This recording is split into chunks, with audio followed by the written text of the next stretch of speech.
খতনা করা গুরুত্বপূর্ণ সুন্নত, এটি শিআরে ইসলাম অর্থাৎ ইসলামের মৌলিক নিদর্শনের অন্তর্ভুক্ত। নবী করিম সাল্লাল্লাহু আলাইহি ওয়াসাল্লাম বলেন, ফিতরত তথা নবীগণের সুন্নত পাঁচটি: খতনা করা, নাভির নিচের পশম পরিষ্কার করা, বগলের পশম উঠানো, মোচ ছোট করা এবং নখ কাটা। সহিহ বুখারী হাদিস নং ৬২৯৭।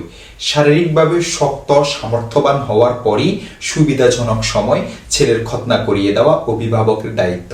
আর কোনো কারণে প্রাপ্তবয়স্ক হওয়ার আগে যদি খতনা না করা হয় অথবা বয়স্ক হওয়ার পর কেউ ইসলাম ধর্ম গ্রহণ করলে তাহলে তার খতনা করা জরুরি। অতএব নব মুসলিমকেও খতনা করে নিতে হবে। ইবনে শিহাব জুহরি রহমতুল্লাহি আলাইহি বলেন, কোনো ব্যক্তি যখন ইসলাম ধর্ম গ্রহণ করত তখন সে বড় হলেও তাকে খতনা করার আদেশ করা হতো। দেখতে পারেন আল আদাবুল মুফরাদ হাদিস নং 1252। খতনার উত্তম সময়ের ব্যাপারে ফকিহগণ বলেন, শিশুর শারীরিক উপযুক্ততা ও তার বালেগ হওয়ার কাছাকাছি বয়সে পৌঁছার আগেই বা এর মাঝামাঝি সময়ে, যেমন 7 থেকে 10 বছর বা অনূর্ধ্ব 12 বছরের মধ্যে করে নেওয়া উত্তম। আর খতনা উপলক্ষে কোনো অনুষ্ঠানের আয়োজন করার প্রমাণ নেই। তাছাড়া বর্তমানে যে জাঁকজমকপূর্ণ অনুষ্ঠানের রেওয়াজ শুরু হয়েছে তা অবশ্যই বর্জনীয়।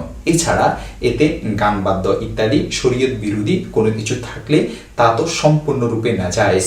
দেখতে পারেন ফাতহুল বারী 11 নং খণ্ড 92 নং পৃষ্ঠা, 9 নং খণ্ড 503 নং পৃষ্ঠা ও 10 নং খণ্ড 355 নং পৃষ্ঠা এবং 4 নং খণ্ড 413 নং পৃষ্ঠাও দেখতে পারেন।